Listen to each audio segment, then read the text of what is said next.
الحمد لله الذي جعل الشكر قيد النعمة ووعد من شكر بالزيادة والبركة.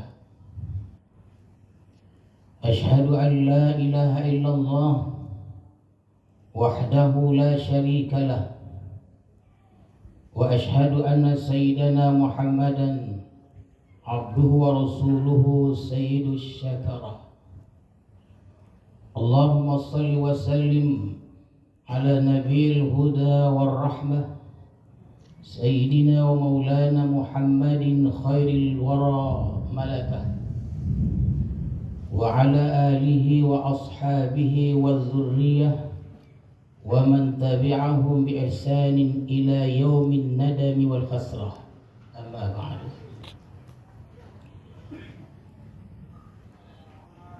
Tuan-tuan para khalifah, para salikin, hadirin, hadirat serta para tetamu sekalian, alhamdulillah, marilah kita bersyukur kepada Allah Subhanahu wa taala yang telah melimpahkan rahmat dan hidayahnya kepada kita semua, sehingga pada malam hari ini kita dapat kembali bertemu bertatap muka di majlis pengajian hikam ini. Mudah-mudahan kita senantiasa dalam rahmat Allah Subhanahu wa taala. Salawat dan salam kita ucapkan dan kita sampaikan kepada Rasulullah sallallahu alaihi wasallam beserta keluarga, para sahabat dan para pengikut-pengikut beliau. Mudah-mudahan kita semuanya mendapat syafaat Rasulullah di hari kemudian nanti. Amin ya rabbal alamin. Al-hikmatu tasi'atu wa tis'un ba'dal mi'ah minal hikamil ata'iyah. Qala al-imam al-arif billah Ahmad ibnu Ata'illah as-Sakandari rahimahullah wa nafa'ana bi'ulumihi wa asrarih. Maka pada hikmah yang ke-199 dari Al-Hikam Al-Ata'iyah telah berkata pengarang Imam Ahmad ibnu Ata'illah as-Sakandari rahimahullah wa nafa'ana bi'ulumihi wa asrarih. Kata beliau, man lam ya'rif qadran ni'am biwujdaniha arrafaha biwujudi fuqdaniha.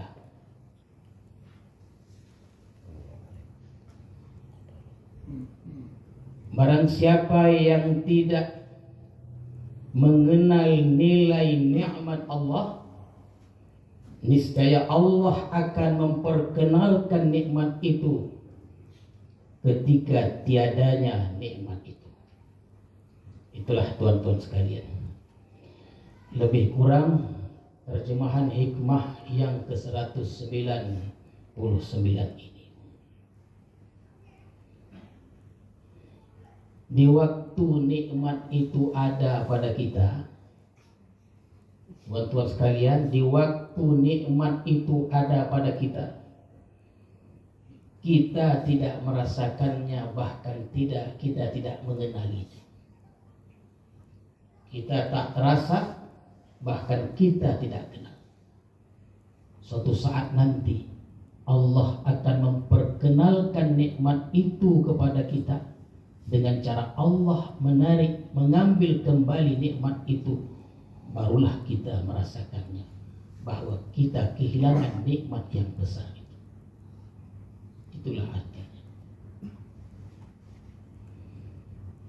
Qala ba'du syurahil hikam, telah berkata sebahagian pensyarah hikam, kata mereka, aksarun nasi la ya'rifuna qadran ni'am illa idza faqaduha. Kebanyakan manusia tidak tahu nilai nikmat kecuali setelah mereka kehilangan nikmat itu. Kenapa kita ini baru merasakan nikmat itu setelah hilangnya nikmat itu? dan itu banyak berlaku kepada kita semuanya. Kenapa kita baru merasakan nikmat itu ketika hilangnya nikmat itu?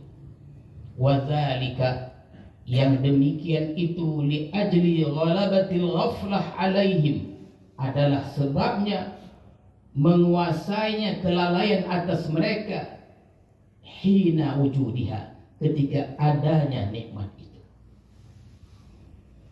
Dan ini sudah menjadi umum bagi manusia, tuan-tuan sekalian, bagi kita semua yang hadir ini. Nikmat itu tidak terasa.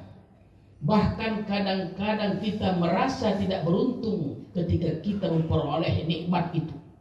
Tak beruntung kita.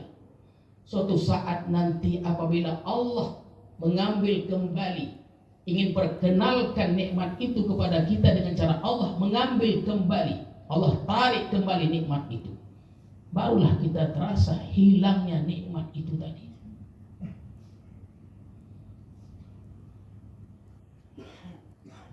Ada diriwayatkan bahwa Rasulullah Sallallahu Alaihi Wasallam pernah mengisahkan di hadapan sahabatnya. Ini riwayat.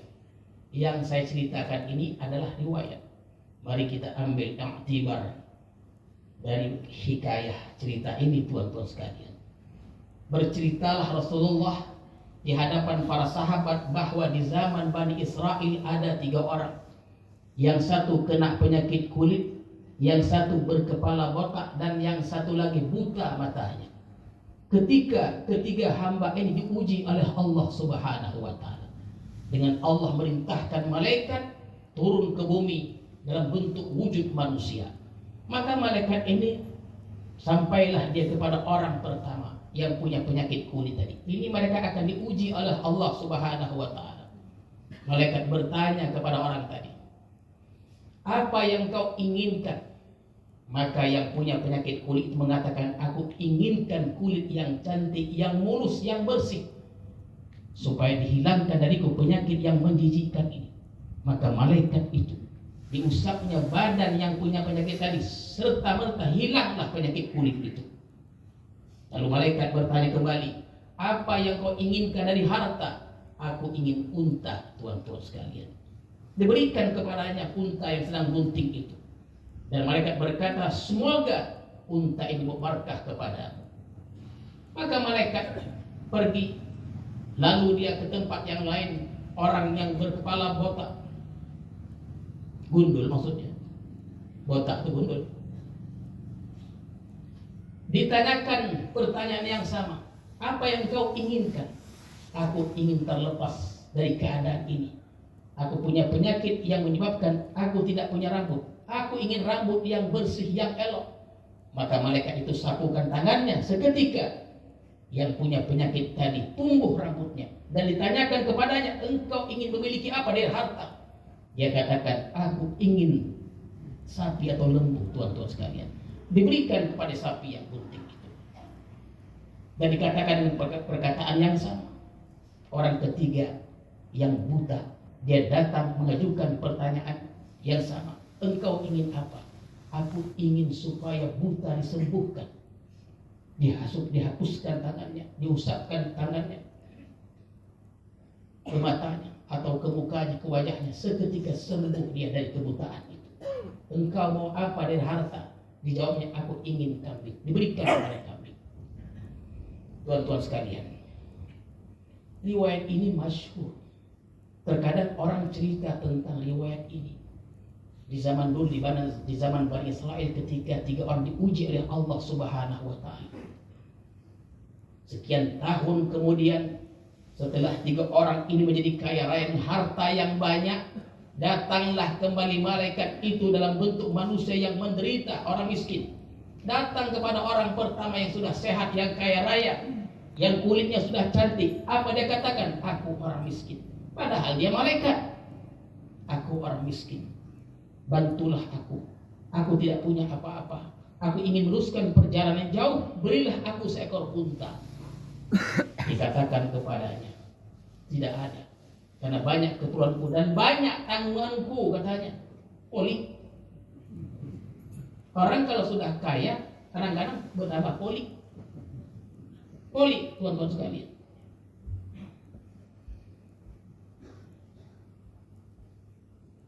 malaikat bersandiwara.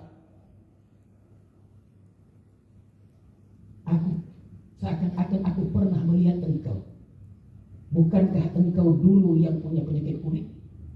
Dijawab oleh yang orang kaya yang dulunya punya penyakit kulit, hartaku ini asalnya dari leluhurku. Aku tidak dapat berikan harta. Kata malaikat itu, semoga Allah mencabut, menarik kembali nikmat-nikmat Allah berikan kepadamu. Dia pun pergi. Kepada orang yang berkepala botak tadi, tuan-tuan, demikian juga sampailah kepada orang yang buta tadi. Ambil. Dia orang yang kaya tadi, ambil ini. Diberikannya satu. Pergilah engkau, kalau ada perlu lagi beritahu kepadaku. Maka dikatakannya, semoga engkau dirahmati Allah, Allah menambah kebaikan dengan apa yang ada pada engkau. Sedangkan dua orang temanmu itu akan menjadi celaka katanya. Dan film ini sudah difilmkan, dikartunkan tuan-tuan, tapi dalam bahasa Arab kisah ini. Allah tarik kembali. Kita takut nikmat-nikmat yang telah Allah berikan, Allah tarik kembali karena kita kufur nikmat kepada Allah Subhanahu wa ta'ala. Dan nikmat itu tuan-tuan sekalian terbagi dua dalam hikmah yang ke-199 ini. Ni'matun zahiratun wa ni'matun batinatun. Adapun nikmat yang bersifat zahir kasihhati wal afiyah, seperti sehat dan afiat, dan nikmat zahir dan nikmat batin itu seperti kal Islam wal iman wal ma'rifati wal ilmi, seperti Islam, seperti iman, seperti ma'rifah dan ilmu dan lain-lainnya. Tuan-tuan sekali, ini adalah nikmat yang bersifat batin. Kalau kita tidak merasakan nikmat ini, baik yang zahir ataupun yang batin, nanti kelak Allah akan perkenalkan nikmat itu ketika Allah tarik nikmat itu dari kita. Ketika kita sehat, malam kita sudah ceritakan, pada minggu pertemuan sebelumnya kita sudah sampaikan. Ketika kita sehat, kita tidak merasa betapa besarnya nikmat sehat itu. Besarnya nikmat sehat itu. Bahkan nikmat sehat itu, yang besar itu kita gunakan untuk hal-hal yang tidak diridhoi oleh Allah Subhanahu wa ta'ala. Nikmat sehat ini kita gunakan kepada hal-hal yang dimurkai oleh Allah Subhanahu wa ta'ala. Maka setelah Allah menarik nikmat itu, Allah ambil kembali nikmat itu, mulailah kita kehilangan nikmat. Kita tidak bisa berjalan, kita tidak bisa taat ibadah kepada Allah, dan kita tidak bisa menuntut ilmu yang berkah itu, tuan-tuan sekalian. Kalau orang sehat, bertahun-tahun dia menuntut ilmu, seperti kita di majelis ini, sehat kita, menuntut ilmu kita setiap malam Kamis, dan pernah kita sampaikan, ketika suatu saat sakit kita, tidaklah dapat kita ke majelis ini. Tuan-tuan tidak datang ke majelis ini, Allah tuliskan pahala seperti tuan datang ke majelis ini. Kenapa? Karena Allah Maha tahu hamba ini dia, kalau sehat pasti datang dia. Karena dia sakit, dia tidak bisa datang. Kalau datang pasti, kalau sehat pasti datang nih. Lain orang yang sakit, sehat saja dia tak datang, apalagi sakit. Tidak tuliskan baginya, dituliskan baginya, tuan-tuan sekalian. Oleh karena itu, kita ini diberikan nikmat oleh Allah Subhanahu wa ta'ala. Dan nikmat itu datangnya silih berganti, tak henti-henti, tuan-tuan sekalian. Bahkan terkadang dari kalangan kita bingung macam mana caranya mensyukuri nikmat Allah yang banyak-banyak itu, tuan-tuan sekalian. Maka pada hikmah yang ke-200, malam ini kita sudah sampai pada hikmah yang ke-200.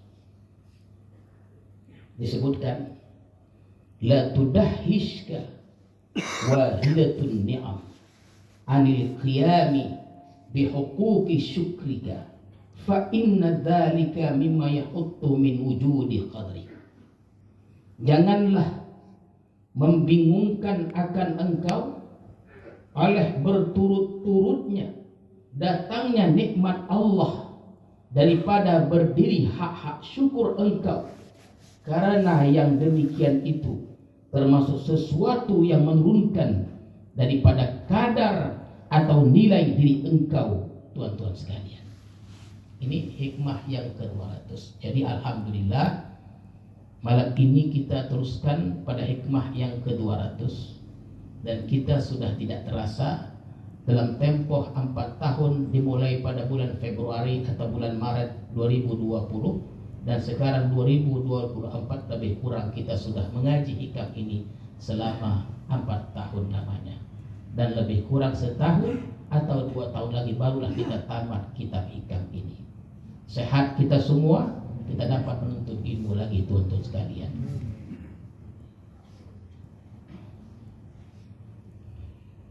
Jadi kita ini jangan kita merasa bingung, jangan kita merasa lemah dari bersyukur kepada Allah Subhanahu wa taala karena banyaknya nikmat Allah yang Allah berikan kepada kita itu. Yang kita tak terasa, tuan-tuan sekalian, tak terasa kita tak nikmat-nikmat yang banyak itu. Jangan merasa pula kita tidak mampu untuk membalas kebaikan-kebaikan Allah yang Allah berikan kepada kita, yang mengakibat kita meninggalkan syukur kepada Allah. Kalau kita berbuat demikian, meninggalkan syukur karena kita merasa tidak mampu, itu akan menurunkan nilai kita di sisi Allah Subhanahu wa taala. Allah memerintahkan kita untuk bersyukur karena Allah Maha tahu bahwa kita mampu bersyukur. Mustahil, tidak mungkin Allah memerintahkan sesuatu pada kita yang kita tidak mampu untuk melakukannya. Allah perintahkan kita sembahyang karena kita mampu untuk sembahyang. Allah perintahkan kita puasa, kita zakat, kita haji dan ibadah-ibadah lainnya karena Allah tahu bahwa kita mampu untuk melakukan, menegakkan ketaatan itu.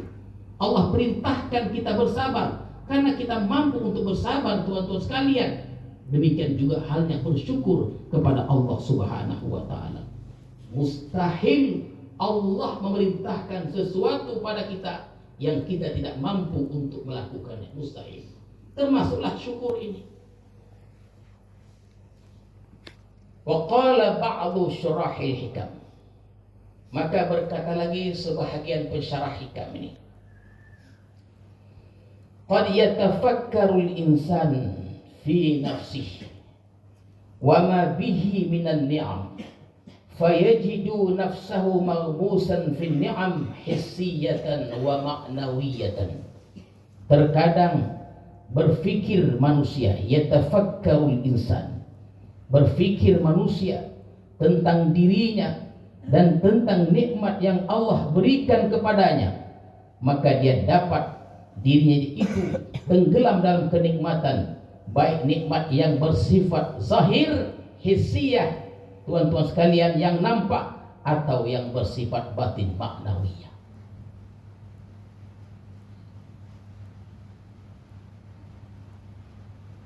Jadi para ulama ini, banyak di kalangan ulama berikan definisi tentang nikmat itu.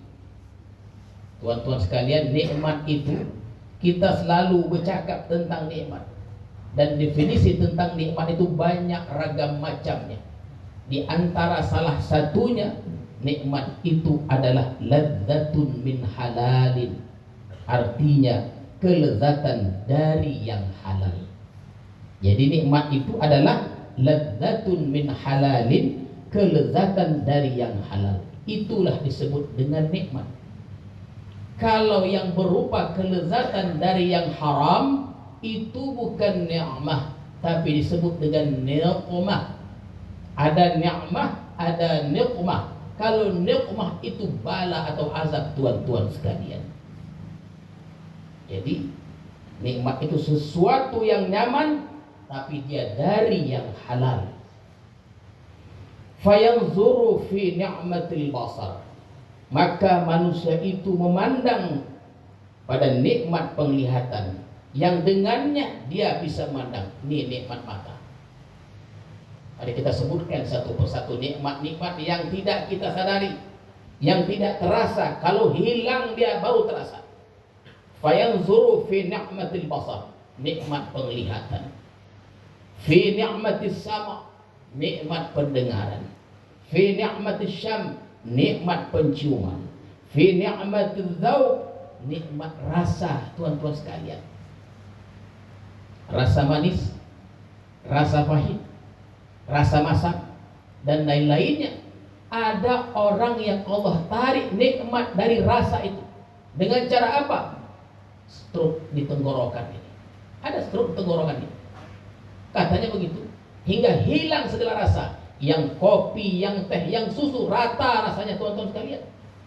Hilang rasa itu. Fi ni'matil kalam, nikmat berbicara. Fi ni'matil akal, nikmat akal ini. Fi ni'matil yadain, nikmat kedua tangan. Fi ni'matil rijlain, nikmat kedua kaki. Fi ni'matis sihhati wal afiyah, nikmat sehat dan afiat. Fi ni'matil kifayah, apa dia? Nikmat berkecukupan. Fi ni'matil ahli, nikmat keluarga. Fi ni'matil aulad, nikmat anak, tuan-tuan sekalian. Ini yang saya sebut ini adalah nikmat-nikmat yang kelihatan, yang zahir, tuan-tuan sekalian. Jadi kalau kita tenggelam dalam nikmat itu,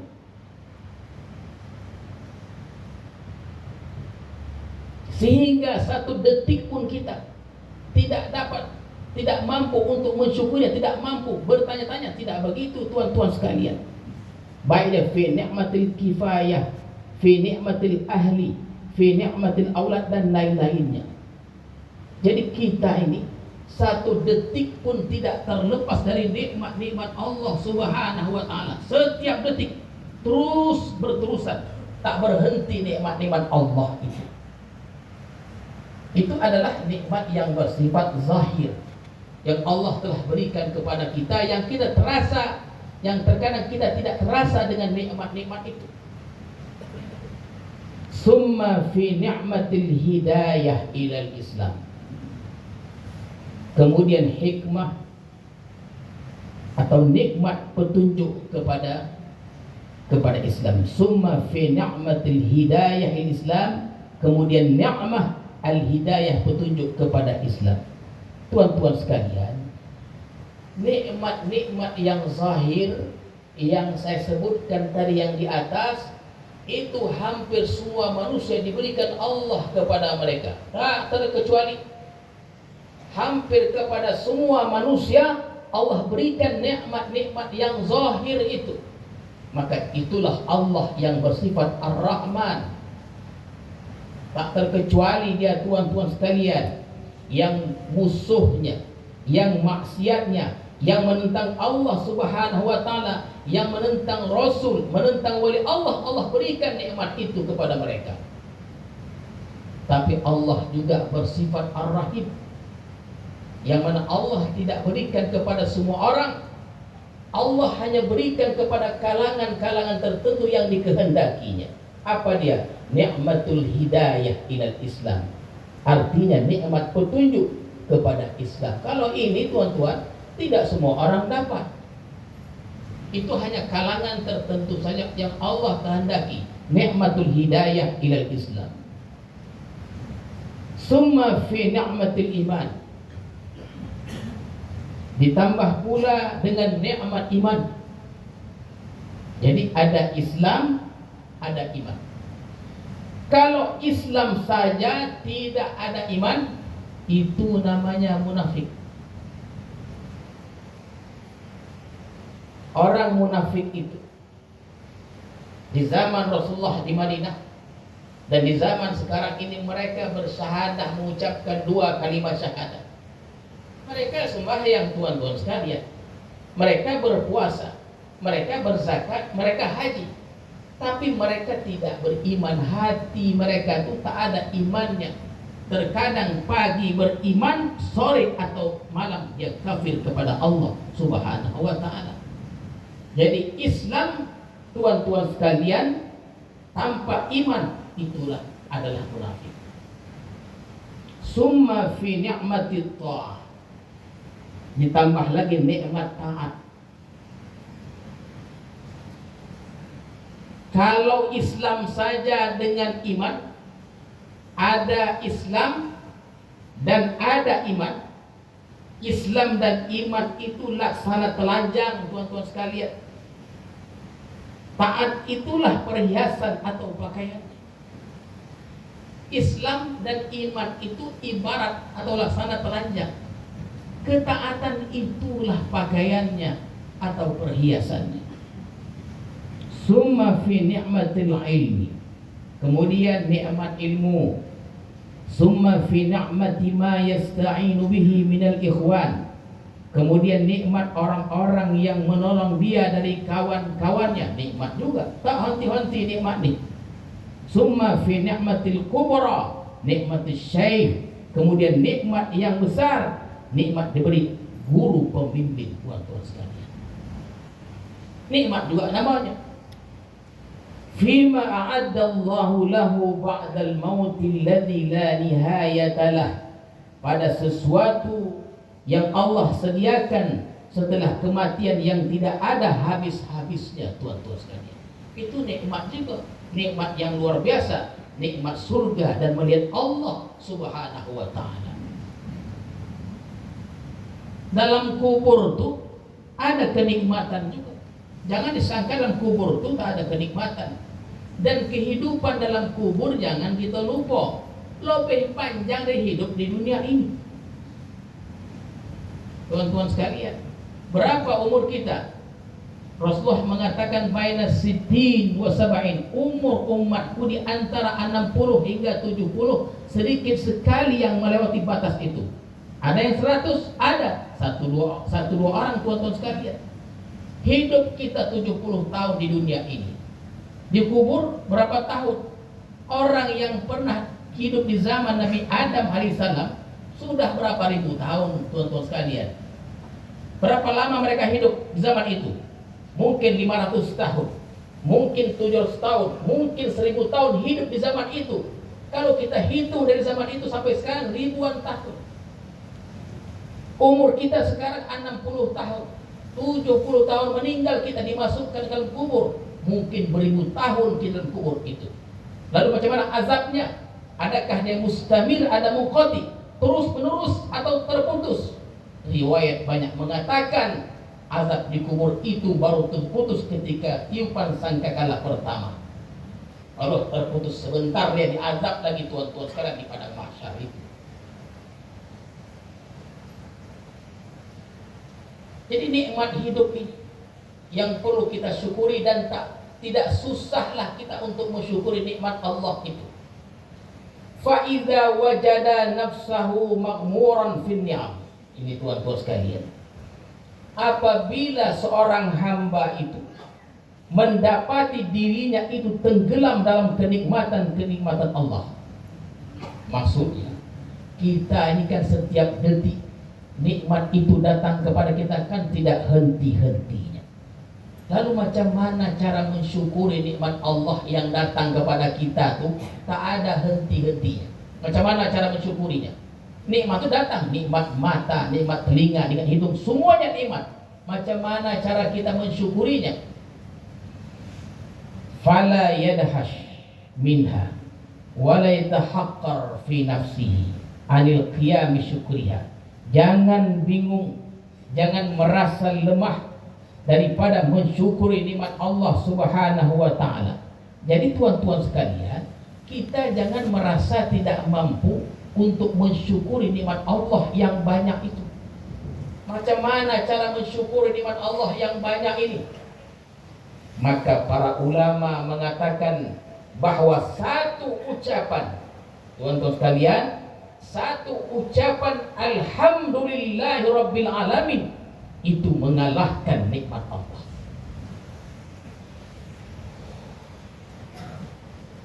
Mudahnya ya, tapi nak mengucap alhamdulillah itu payah betul. Kata ulama, satu ucapan alhamdulillah, ucapan ini mengalahkan nikmat Allah. Tapi perlu kita tahu, kita dapat mengucapkan alhamdulillah itu adalah nikmat juga yang mesti disyukuri. Macam mana tuan-tuan sekalian? Satu ucapan alhamdulillah mengalahkan nikmat Allah. Tapi kita dapat mengucapkan alhamdulillah itu nikmat juga, tuan-tuan sekalian. Fa innal i'tirafa biha wa ma'rifataha wal iqrara biha annaha minallahi bila wasitah huwa syukruha wa qawlahu alhamdulillahi rabbil alamin kafin bi syukril lisan wa sarfaha fil ibadah huwa syukruha. Mengakui, mengenali bahwa nikmat itu datangnya dari Allah, itu sudah merupakan bagian syukur, tuan-tuan sekalian. Kita akui saja bahwa nikmat-nikmat yang kita peroleh itu ada dari Allah, itu merupakan syukur kepada Allah Subhanahu wa ta'ala. Jadi kita utamakan bahwa segala nikmat itu datang dari Allah. Kita ucapkan alhamdulillahi rabbil alamin. Kemudian nikmat-nikmat itu kita gunakan untuk taat ibadah kepada Allah Subhanahu wa ta'ala. Jadi tuan-tuan sekalian, kalau kita meyakini bahwa semua ini adalah milik Allah dan nikmat itu dari Allah, dan Allah buat peraturan-peraturan kepada nikmat itu, ada aturannya. Allah berikan nikmat dengan segala macam nikmat itu ada aturan-aturannya, tuan-tuan sekalian.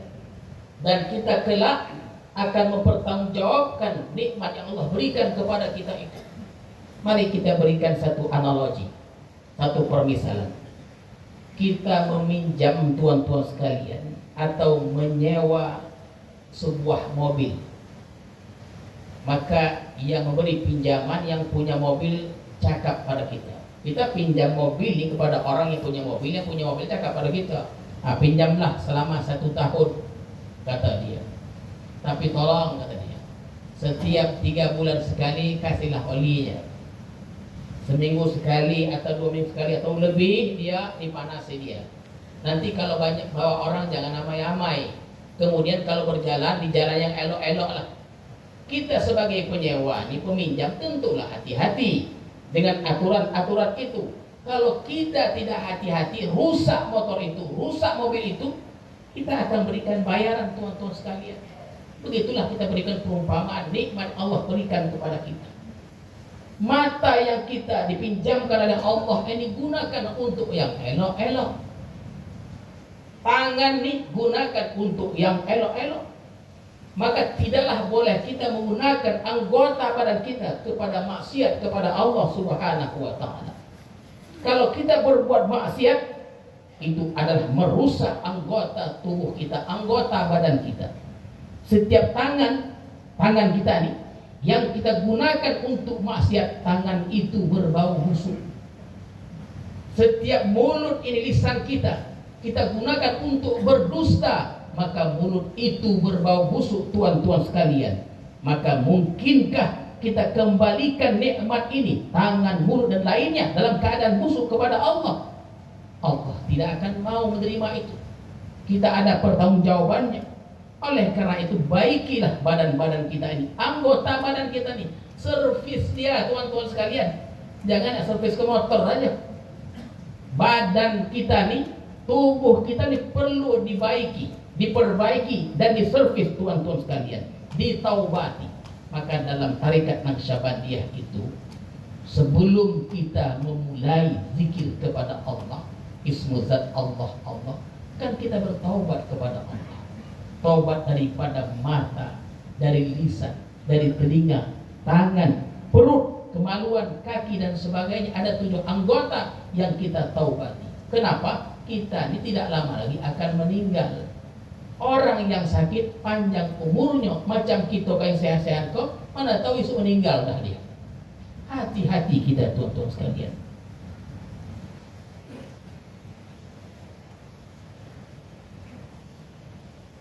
Kalau diajukan satu pertanyaan, kenapa kita menggunakan nikmat itu untuk maksiat kepada Allah?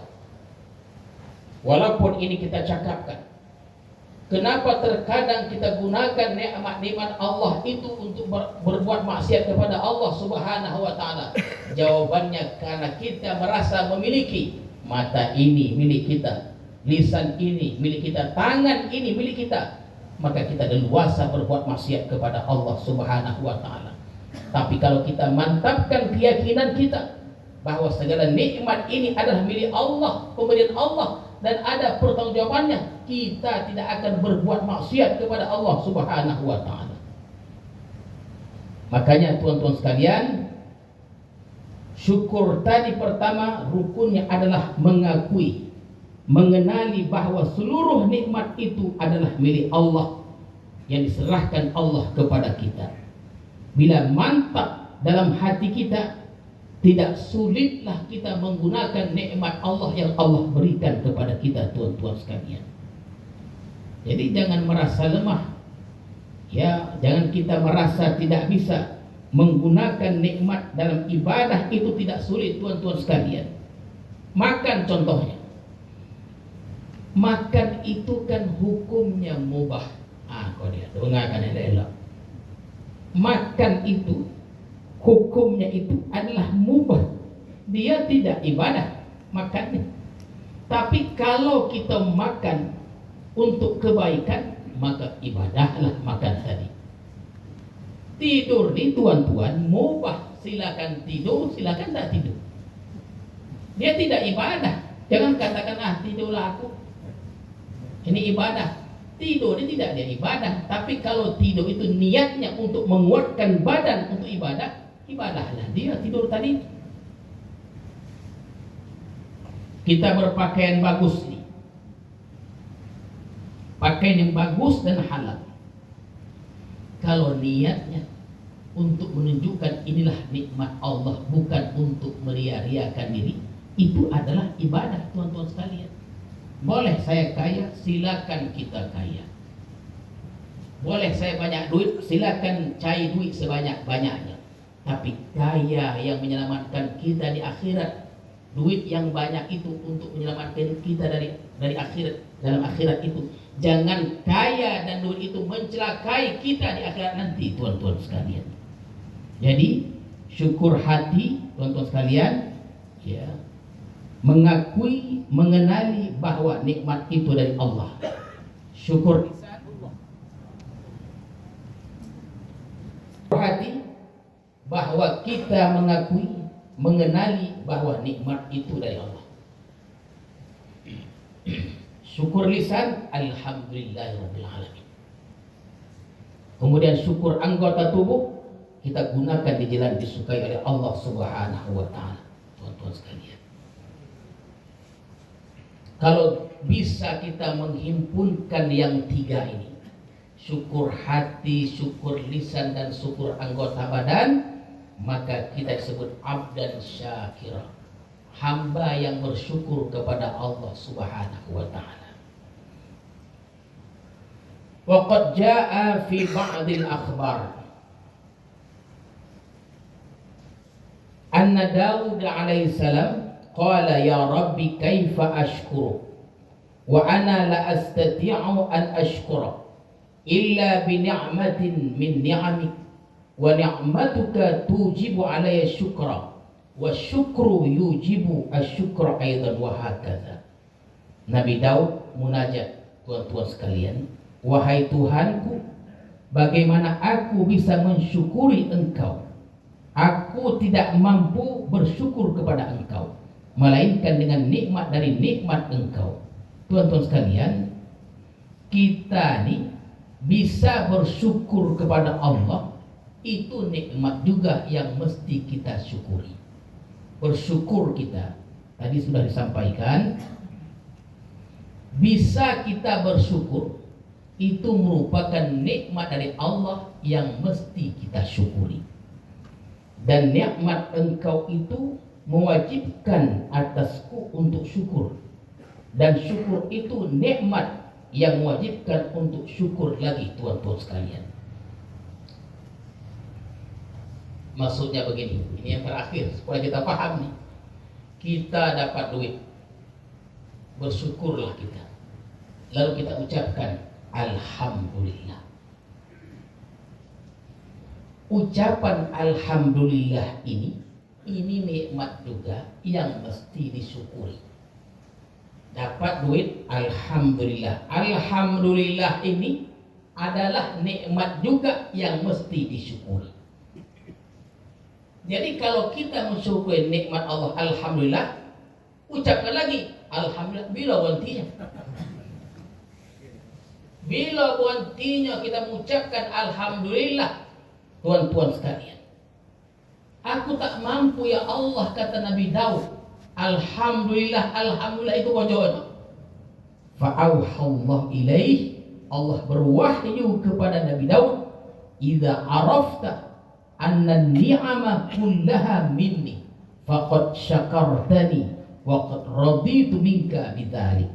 Bila engkau tahu, bila engkau kenal bahwa nikmat seluruhnya itu dari aku, berarti engkau telah mensyukur kepadaku dan aku ridha akan engkau daripada demikian itu. Jadi tuan-tuan, usah begitu lagi. Ya, dapat alhamdulillah, alhamdulillah, alhamdulillah, alhamdulillah. Mau menherkan aku ada kok. Jadi cukup kita yakinkan, mantapkan hati kita, nikmat yang banyak itu adalah dari Allah. Itulah syukur namanya Tuhan. Cukup sekali alhamdulillah, ucapan sekali ini mengalahkan nikmat Allah itu.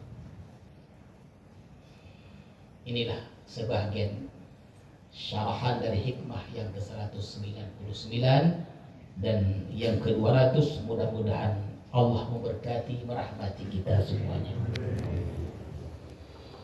A'udzu billahi minasyaitonir rajim. Bismillahirrahmanirrahim. Alhamdulillahirabbil alamin wassalatu wassalamu ala asyrafil mursalin wa ala alihi wa sahbihi ajma'in. Allahumma zidna ilma warzuqna fahma walhiqna bis salihin. Allahumma ij'al jam'ana hadza jam'an marhuma wa tafarruqana ba'di tafarruqan ma'suma. Wa sallallahu ala sayyidina Muhammadin wa ala alihi wa sahbihi ajma'in. Walhamdulillahi rabbil alamin. Assalamualaikum warahmatullahi wabarakatuh.